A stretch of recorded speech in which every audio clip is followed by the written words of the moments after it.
The first question, did you write the book for children or adults? I wrote it for me, so both. Because I wrote something that I knew I would like to read now, but I also wrote something that I knew I would have liked to have read at age 10. So I never really wrote with anyone in mind. I still don't write with an imaginary focus group in mind. I have been asked time without number, why are the books so popular? And I don't want to analyse that. I don't want to decide that there's a formula. I really don't want to look at that too closely, because I want to carry on writing them the way I want to write them, and not, start trying to put ingredient X in there. It's for other people to decide that, not me, I think. Several have asked, how did you come up with Quidditch? Oh, Quidditch. The irony of me inventing a sport, I managed to break my arm playing netball, which, as you know, is not a famous contact sport. I decided that if the Wizards had this whole secret society thing going on, I was thinking of things that unify a society, and I decided that one thing would have to be a sport, and that would be an opportunity for the Wizards to meet in secret and all, congregate together. It would just be too difficult for them to congregate and watch baseball or something. We'd notice. They'd get upset. They'd fire their wands off and stuff in the crowd. That wouldn't work, so they had to have their own sport. So I had a lot of fun making up the rules of Quidditch. It's a violent and dangerous game, and I'd be appalling at it, but it's fun to think about.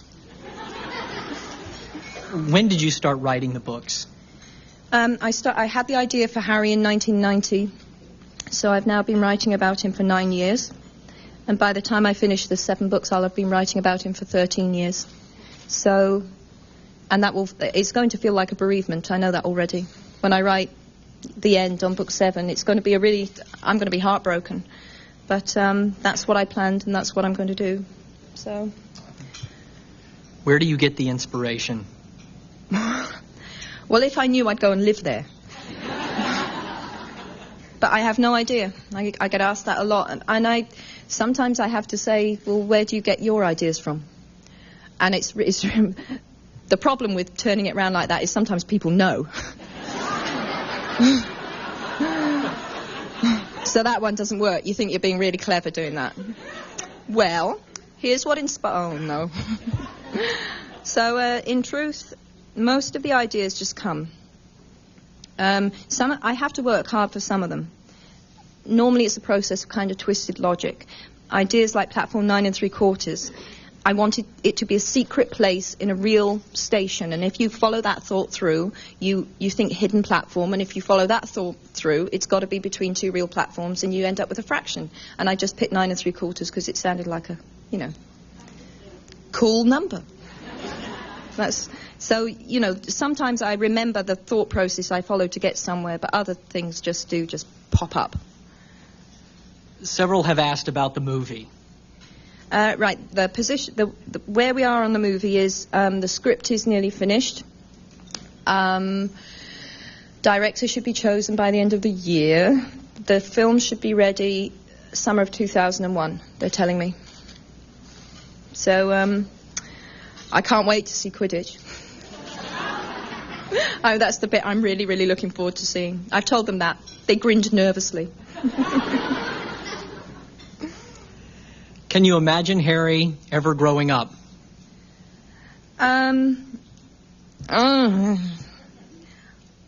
Always, you see, I have this for 5 years I was writing about Harry, and I never spoke about it to anyone except my sister. I told her the story of the first book, but she'd never read it. So all this stuff's going on in my head. So it's such an incredible thing for me now to be somewhere like this and for people to be interested in talking about it, because I didn't have that opportunity at all for 5 or 6 years. But the frustrating thing is I can't tell you stuff because it will ruin the rest of the books. So I'm going to have to pass on that question because I do know exactly what's going to happen to Harry in book 7, but I'm not going to tell you. This one is obviously from one of our guests in the peanut gallery there because it's X'd out words and letters, but it says, "Have you written your next book? ? What happens next? Please tell me." I think you should be very offended by that peanut gallery remark, frankly. My book 4 is, I'm going to be finishing it when I get home. It's not too far off completion. I do know what happens, and I'm not going to tell you that either. I'm trying to think of something I can. You see the Quidditch World Cup in book 4, which is Ireland versus Bulgaria. Which I like. England got knocked out by Transylvania, which is a bit upsetting. I actually said this in Scotland. This boy put up his hand and said, what happened to Scotland? I said, well, you were slaughtered by Luxembourg. And he wasn't happy. They take it really seriously. But Luxembourg are rubbish. How do you know what they're like at Quidditch? Yeah, so you see that. But if you saw on the internet, because evil wizards have infiltrated the internet and put on there that the title of book 4 is Harry Potter and the Quidditch World Cup, and that's not true. They're just messing with your mind. It's not true at all. But I'm not going to tell you the title because I'm a bit superstitious about that. I like to keep them secret until the book's finished. One of our teachers has asked, my students and I wonder if there are any significance to you signing your book with just your initials. Yeah, this is a funny one. That wasn't my choice. When I finished my my copy of the manuscript, I put Joanne Rowling on there, that being my name and all. And then my publisher, my British publisher, phoned me up 2 months before the first book was published and said, we'd like you to use your initials. And I said, and to be frank, I would have let them call me Enid Snodgrass if they published the book. So I really wasn't that bothered with this. My gratitude was such that, so I said, okay, fine, but why? And they said, first of all, they said, we think it looks more striking. And I said, why, really? And they said, well, we think boys will like this book, but we're not sure that they'd pick it up if they think a woman wrote it. And the funny thing is that it was a completely pointless thing to do because 2 months after the book was published, I was on national television. And I wasn't wearing a false beard or anything. So everyone now knows that I'm everyone that I've met, no one's gone, where is he? It's me. And no one seems remotely bothered, which I think is really encouraging. So that's why. It was my British publisher. So write and yell at them, not me. One of our young visitors asks, do you have any imaginary friends, and who are they? Well, you know them. They're in here. That's who they are. I did have imaginary friends when I was younger. I think a lot of children do. I had a very vivid fantasy life, I think, when I was a child, which is not uncommon. It's a bit worrying that maybe that I didn't outgrow it better. But, yeah, I think I always will have. No, I don't have imaginary friends now in the sense that I'm pretending someone called Pee-wee is standing next to me. No, I don't. What advice would you give to young people who have an interest in writing, and also to their parents? I often get asked by younger readers what I would advise if you want to be a writer. This is the way I did it, so that's the only advice I can give. You've got to read as much as you possibly can, because that's the best way to recognise good writing and to learn what makes bad writing, and those are very good things. You'll probably go through a phase where you imitate your favourite writers. That's perfectly okay. That's another learning process. You resign yourself to writing lots and lots of rubbish. You just got to write that out of your system, and sooner or later you'll hit what you really should be doing and what is your genre. And perseverance. You've got to persevere, because it's a career with a lot of knockbacks, but the rewards are huge. I don't mean in the sense that if that's what you really want to do, to be able to do it lifelong is the best thing in the world. Very rewarding. But it's not a career for people who are easily discouraged, that's for sure. And to their parents, don't tell them it's unrealistic. Never say that. Because even if they're not published, writing is the passion of my life, so it's an important thing to do. You probably should read this one because they're asking how to pronounce one of Barry Friend's names. This is the question I get asked more than any other, and I'm starting to wish I'd called her Jane. What is the girl who is Harry's friend's name?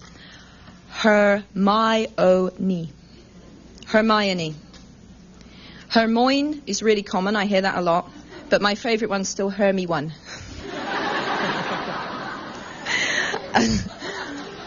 And the wicked part of me, when I heard Hermy one, wanted to say, that's exactly right. Well done. But that, I thought that was too cruel, because one of these kids would grow up and name their child Hermy one. So we didn't want that. So it's Hermione. The next one is, how did you come up with her name? It just seemed to suit her somehow. It's a name from Shakespeare. It's in The Winter's Tale. Although my Hermione bears very little relation to that Hermione, but it just seemed the sort of name that a pair of professional dentists who liked to prove how clever they were, do you know what I mean, gave their daughter a nice unusual name that no one could pronounce. I mean, parents do that. And I did want, in truth, I wanted quite an unusual name for her, because I think there are quite a lot of girls like Hermione. I was a girl like Hermione. And it crossed my mind as I was writing, without ever knowing that I would even be published, that if I ever was published, I didn't want to give her a common name, you know, just in case somewhere out there was a Jane with big front teeth who was really swotty and annoying. Just thought that might not be a good idea. Why is a hippogriff a half eagle and a half horse? Why is a hippogriff a half eagle and a half horse? I didn't invent a hippogriff. Medieval European people genuinely believed they existed. We won't go into the reasons that might be. But it's a mythical creature. It's an unusual mythical creature. It's not as famous as a unicorn or a griffin. So I don't really know. You'd have to ask the medieval monks who did those beautiful illuminations, and they drew them on there. I'm very fond of my hippogriff. I like Buckbeak. If you've read book 3, you'll know who that is. If you haven't, then that will be gobbledygook to you, so sorry. Several people have asked, are you stopping at 7? At the moment, I definitely think I'm going to stop at 7, and as I say, that will be really heartbreaking. The only reason you'll ever see an 8th Harry Potter book is if I really, in 10 years' time, burn to do another one. But at the moment, I think that's unlikely. But I try never to say never about anything, because the moment I say I will never, I do it next month. So, but I think not. I think we're going to stop at 7. How many points does Quidditch have? How many has he played up to? Someone's obviously keeping score. Oh, I see. No, I understand. Okay. Infinity. You can go on forever. Because it says in book 1, the longest ever match went on for about 3 months. Continuously. So that was a lot of points. So you never stop at a certain amount of points. The only thing that can stop a Quidditch match is the golden snitch being caught. And if no one catches the snitch, you could keep playing for years.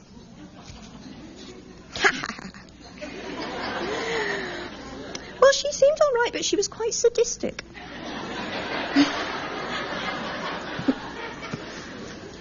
Did Voldemort go to school with Lily and James? Lily and James being Harry's parents. No. Voldemort is quite a bit older than them. He was at school with Hagrid. Hagrid doesn't seem that old, but he's in fact in his 60s. But he's just, he's a strong man, so he doesn't seem that old. So Voldemort's around that kind of age. What other books would you recommend for a 9-year-old? Loads of books. Anything by Philip Pullman, of modern writers. There's a book called Skellig by an English author, David Armand, which I think is absolutely magnificent. Stuff I enjoyed when I was a child. I loved E. Nesbit. I'd really like to see a comeback of E. Nesbit's work, because I think she was a genius. What else? Paul Gallico. He's out of print a lot now, and I really loved his work too. Any of those people. Why in the first book does Harry's lightning scar flash, or when he gets his lightning scar flash, when Snap looks at him? Snape. Okay, now this is I have a problem as well. He's sleep deprived. He's got 5-month-old twins. If anyone hasn't finished reading book 1, will they please put their fingers really tightly in their ears now if they don't want the ending ruined? Really tightly now, because this is a question about the ending.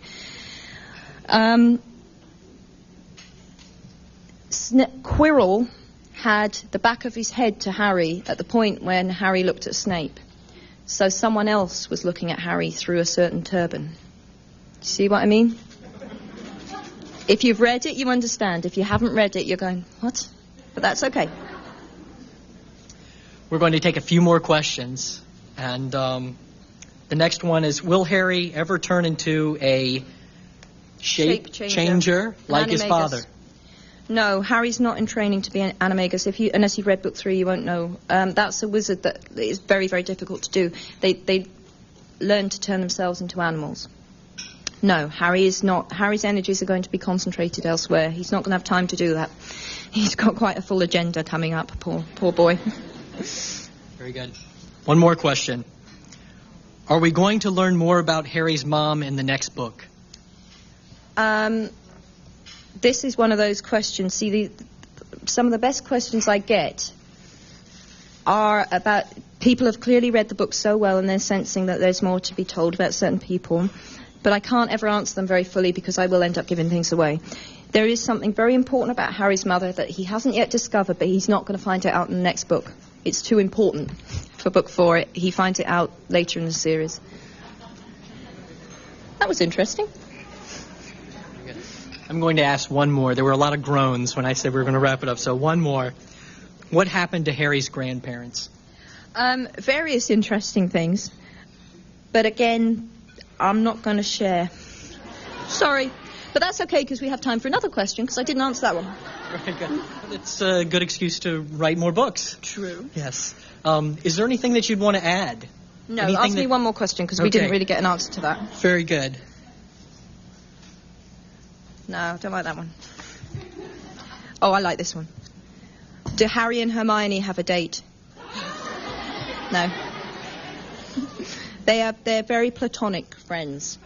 But I won't answer for anyone else. Nudge, nudge, wink, wink. Very good. Okay. Very good. We want to thank our guest. Thank you very much. Thank you.